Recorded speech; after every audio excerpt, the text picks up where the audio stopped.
दर्शकों संत रामपाल जी महाराज सन 2000 तक कबीर, परमेश्वर और संत गरीबदास जी महाराज छुड़ानी वाले द्वारा बताए गए सूक्ष्म वेद यानी 5वें वेद से सत्संग किया करते थे। संत रामपाल जी महाराज को सन 2001 में अक्टूबर महीने के प्रथम गुरुवार को अचानक प्रेरणा हुई। फिर संत रामपाल जी महाराज ने गीता, वेद, पुराण ये सर्व शास्त्र पढ़े। उसके बाद उनका निष्कर्ष निकालकर राजस्थान राज्य के जिला जोधपुर में पहला सत्संग सन 2001 में किया था। उसका कुछ अंश अब आपको सुनाते हैं, सुनिए वो अनमोल सतगुरु उपदेश। निबल सबल को जाने के नाम धरा जगदीश, कह कबीर जन्म मरे उनको धरू ना शीश।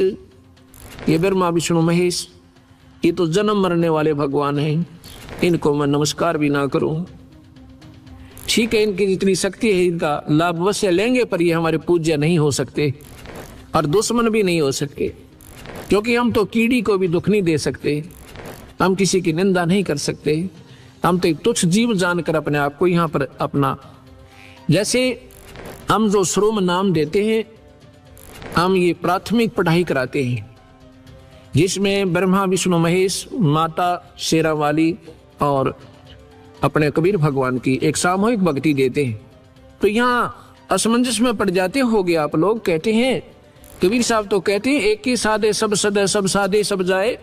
तो एक ही साधना तो नहीं बनी, 5-6 दे दिया आपने तो मंत्र हमें। यहाँ आपने सोचना होगा थोड़ा, जैसे जो पति भरता पति से राती आन पुरुष नहीं भावे, जैसे पति भरता होती है पत्नी, उसमें उस सामूहिक परिवार में जेठ भी होता है, जेठानी भी होती है, देवर भी होता है, देवरानी भी होती है, और अन्य ननंद भी होती है। उनका सबका आदर करती है, उनको प्यार से बोलती है, उनका जितना, जैसे जेठ को पति पिता के समान आदर देती है, देवर को अपने पुत्र के समान या भाई के समान आदर देती है, ननंद छोटी को अपनी पुत्री के समान आदर देती है, और बड़ी को अपनी बहन के समान आदर देती है। लेकिन जो आदर पति को देती है, जो उसका समर्पण पति में है, उनमें नहीं हो सकता, ना देवर में हो सकता, ना जेठ में हो सकता। लेकिन उनके दुश्मन भी नहीं बनना है, फिर वो पति भरता भी नहीं होती जो एक दूसरे से राग द्वेष लड़ाई झगड़ा रखे। तो हम ये 5 जो मंत्र आपको प्राथमिक देते हैं, ये ऐसे है, ये हमारे परिवार है। ब्रह्मा विष्णु महेश कोई नहीं, ये हमारे इस 3 लोक के राजा हैं। हम इनके नियम के अंतर्गत रह रहे हैं, इनका हमने टैक्स देना है। ये प्राथमिक जो पढ़ाई मैं आपको देता हूँ, ये ऋण मुक्त होगे इस मंत्र पे। यहाँ की सुविधा उपलब्ध होंगी, यहाँ का आपको पूरा लाभ मिलेगा। पर हमारी जो हृदय में जगह अपने इष्ट में रहेगी, जैसे पत्नी की अपने पति में होती है। जब वो घर से अलग होती है, जब उनको न्यारा कर दिया जाता है, भिन्न होते हैं, परिवार से अलग हो जाते हैं, वो फिर अपने पति के साथ चली जाती है। देवर जेठ जेठानी में उसकी कोई श्रद्धा नहीं होती। ऐसे हम यहाँ से जब जाएंगे, हमारा ब्रह्मा विष्णु महेश से कोई लगाव नहीं होगा। हम अपने कबीर भगवान के चरणों में ही अपने पति रूप में उसके स्वीकार करके जाएंगे। हम उसकी आत्मा है। वैसे तो सारी आत्माएं ब्रह्मा विष्णु महेश भी उसी की है, पर ये काल के सरदार बन गए, इसलिए अड़ सरदार कोई बन जाओ, वो भगवान से दूर। कोई भी प्रभुता पालो, छोटी मोटी कोई सरपंच बन जा, आश्रम का महंत बन जा, या प्रधानमंत्री मुख्यमंत्री बन जाए, वो भगवान से दूर हो जाता, उसमें मान बढ़ाई आ जाती। और यह जीव की सबसे बड़ी दुश्मन है, ये नहीं आनी चाहिए। भगवान का और मान का बिल्कुल खड़ा एक्सीडेंट है। अभिमान नहीं चाहिए हमने, ना मान चाहिए। हम तो नौकर हैं इस दाता के, आपके सेवक हैं सबके। हमारी ड्यूटी है लादी, हम अपनी ड्यूटी ये कर रहे हैं। आपकी ड्यूटी है बर्तन साफ करने की, दरी बिछाने की। आप भी नौकर हो, हम भी सेवक हैं दाता की। अपने अपने कर्म बांट रखे, अभिमान नहीं चलेगा। अभिमान रावण का नहीं चला, जिसके पास सर्वसंपन्नता थी, तो अभी अभिमान नहीं चला सके। अभिमान नहीं चलेगा, किसी का भी नहीं चलेगा, चाहे यहाँ पर अरबपति है, चाहे करोड़पति, चाहे कितना सिमन करता, चाहे दान करता है। अगर अभिमान कर दिया, वो निष्फल है, उसका किया क्या सब खत्म हो जाता है। आगे बताते हैं, आपकी बात बड़ी करते हैं सतगुरु, क्योंकि नादान लोग नहीं मानते कि कबीर साहब ने पुल बनवाया था। आपकी बात बड़ी कर देते हैं। आपने उनको भगवान क्यों माना? क्योंकि उन्होंने पुल बांध दिया समुद्र पे। तो यहाँ कहते हैं कबीर समुद्र पाट लंका गए, सीता को भरतारे, अगस्त ऋषि उसे पी गया, भाई इनमें कौन करता रे। आप इसी बात से भगवान की संज्ञा में लिया रामचंद्र जियों को कि उन्होंने पुल बांध दिया पर पानी पे, और अगस्त ऋषि इन 7 समुद्रों को एक ही घूंट में पी गए थे, फिर इनमें भगवान कौन हुआ।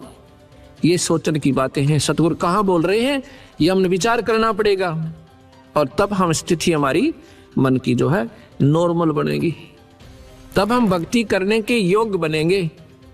अभी तो हम सुने सुनाए जिसने जैसा कह दिया, अपना अंधाधुंध लगे हुए, तो इससे कोई लाभ नहीं होगा। आगे बताते हैं, गिरवर धारो कृष्ण जी, द्रोणागिरी हनुमंत। गोवर्धन तो उठाया भगवान कृष्ण ने, इसलिए उनको भगवान माना कि उन्होंने पहाड़ उठा लिया, और कहते हैं द्रोणागिरी हनुमंत, हनुमान जी ने द्रोणागिरी पहाड़ उठाया। और कहते हैं शेष नाग सारी सृष्टि उठा रहा, इनमें कौन भगवंत। अगर आप ये पहाड़ के ठाल लेने मात्र से उनको भगवान की संज्ञा में लेते हो, भगवान कृष्ण को, तो हनुमान जी ने पहाड़ उठाया द्रोणागिरी, उन्होंने गोवर्धन उठाया था। और तुम्हारे शास्त्र कहते हैं, नादान शास्त्र वो अल्पज्ञ लोग हैं जो कहते हैं कि शेष नाग के ऊपर सारी पृथ्वी धरी है, सारा ब्रह्मांड रखा है। गरीबदास जी महाराज जो कबीर साहब के ज्यों के टों मार्गदर्शक रहे हैं, कहते हैं, कूर्म ऊपर शेष है, शेष शीश पर धौल, दौल धरतरी ले रहा, या पड़ी ज्ञान की रोल। क्या बताते हैं ये अनजान लोग शास्त्रों वाले, कहते हैं नीचे एक कछुआ है, कछुआ कूर्म, उसके ऊपर कहते हैं एक शेष नाग पर है, और शेष के सिर पे एक बैल खड़ा है, बैल के कहते हैं 1.5 सींग है। जब ये पृथ्वी में भूकंप आता था ना, कहते हैं वो अपने सींग को चेंज करता है बैल, और तब ये कंपन आती है, भूकंप आता है। उसका 1.5 सींग है, एक छोटा एक बड़ा बैल का, उस पे रखता है तो कहते भूकंप आता है। और ये सारी ऐसे पृथ्वी रोक रखी है, बंदी छोड़, कहते हैं ये तुम्हारी भूल भुलैया है, अल्प ज्ञान है आपका, ये सही बात नहीं है।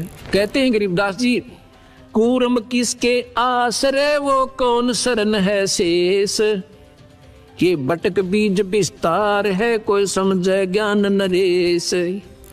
फिर कूर्म किस चीज पे है भाई, कूर्म से शुरू कर दिया तुमने कि कूर्म के ऊपर शेषनाग, शेषनाग के ऊपर एक बैल, बैल पर या सॉरी ब्रह्मांड रखा, वो कूर्म किस चीज पर टिका हुआ भाई, वो भी तो बता दो। अर्थात ये कोई ज्ञान ज्ञान नहीं तुम्हें, ये क्या है। सदगुरु आगे जवाब देते हैं, ये बटक बीज विस्तार है, कोई समझे ज्ञान नरेश, यानी पूर्ण ज्ञानी ही इसका आपको मार्गदर्शन कर सकता है, आपको बता सकता है वो क्या है। ये गलत भी नहीं है, शास्त्र पर समझन की कमी रही।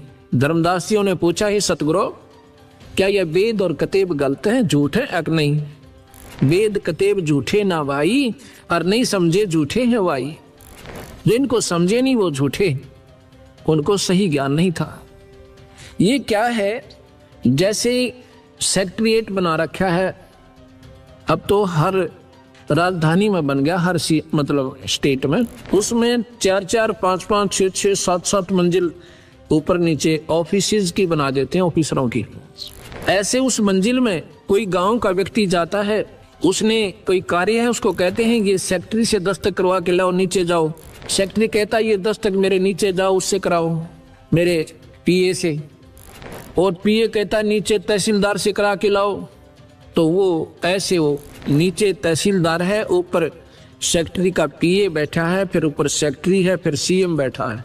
गांव वाले पूछते हैं भाई कैसे है वहां पर अधिकारी लोग, वो बताता है, कहते हैं तहसीलदार के सिर पे पीए बैठा है, पीए के सिर पे जो है मंत्री, उसका सीएम बैठा है, तो सेक्रेटरी बैठा है, सेक्रेटरी के ऊपर कहते हैं सिर पे सीएम बैठा है।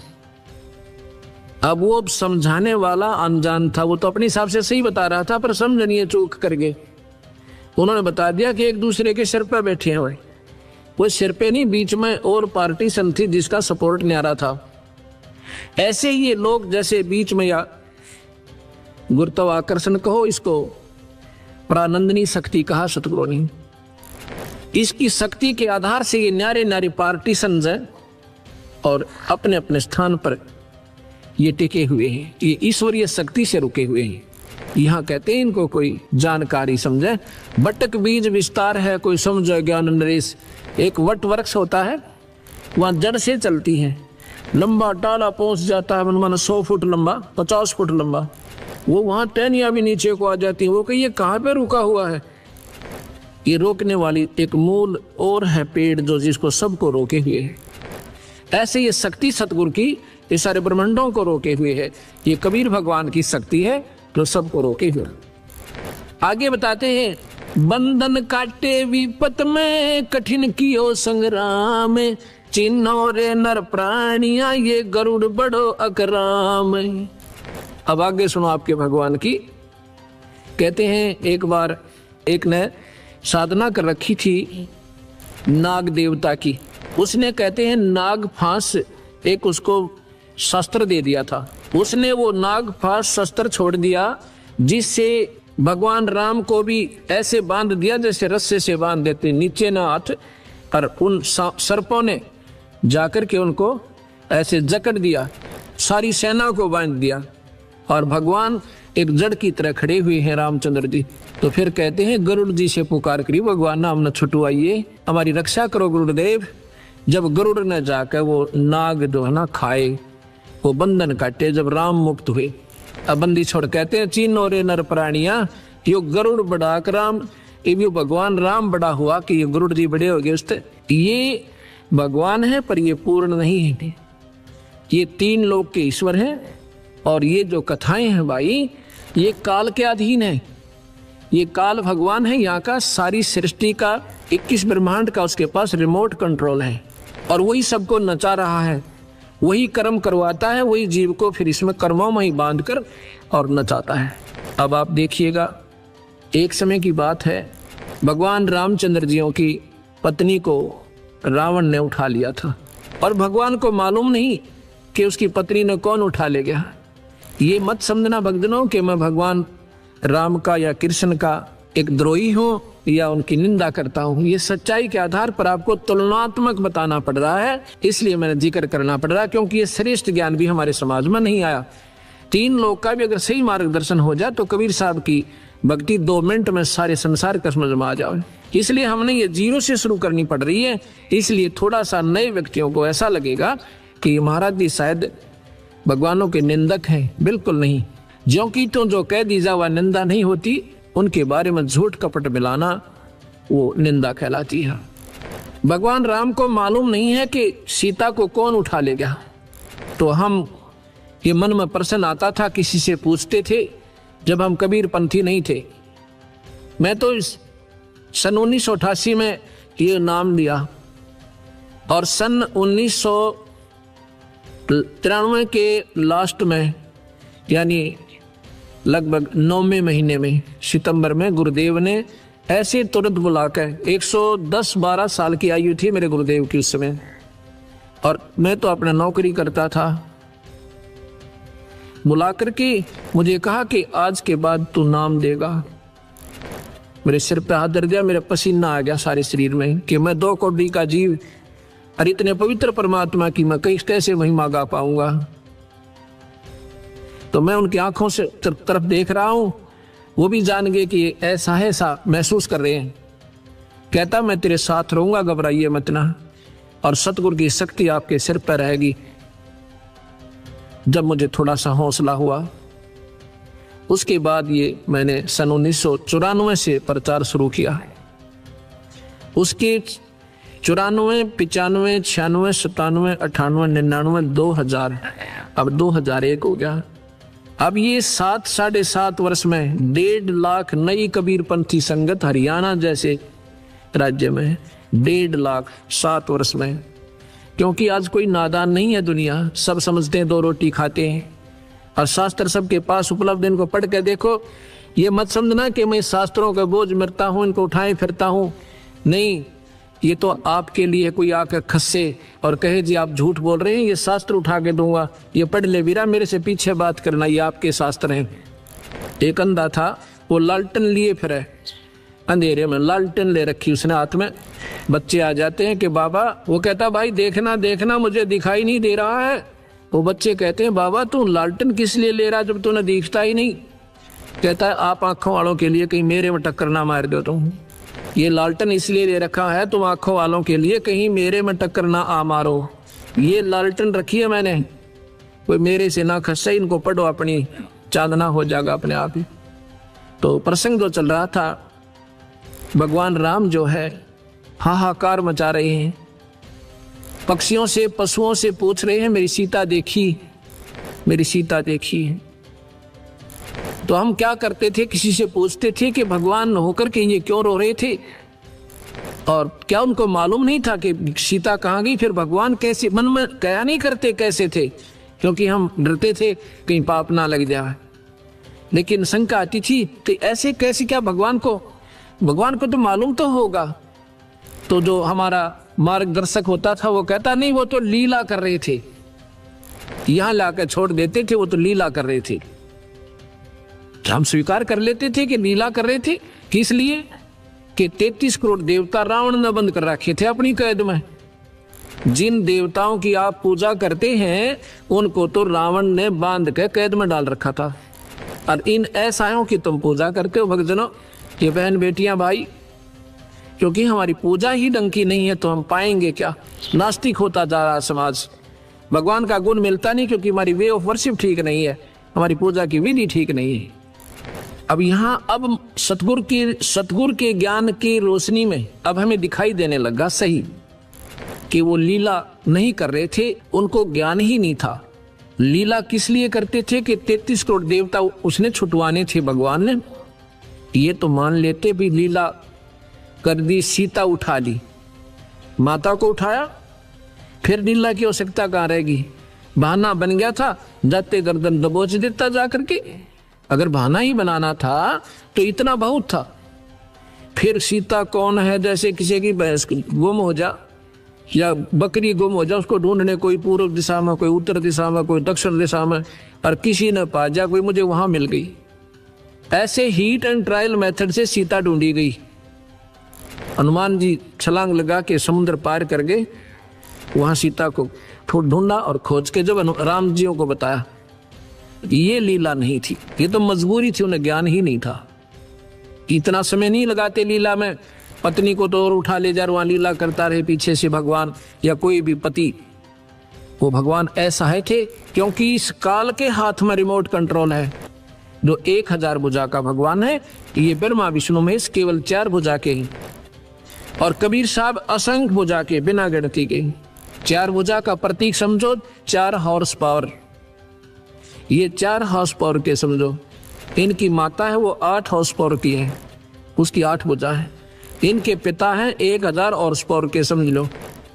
एक कंपेरेटिव एग्जाम देता हूँ आपको, एग्जाम्पल देता हूँ। और कबीर साहब पावर हाउस समझो, वो थर्मल प्लांट जहाँ से बिजली मैन्युफैक्चर होती है, बनती है।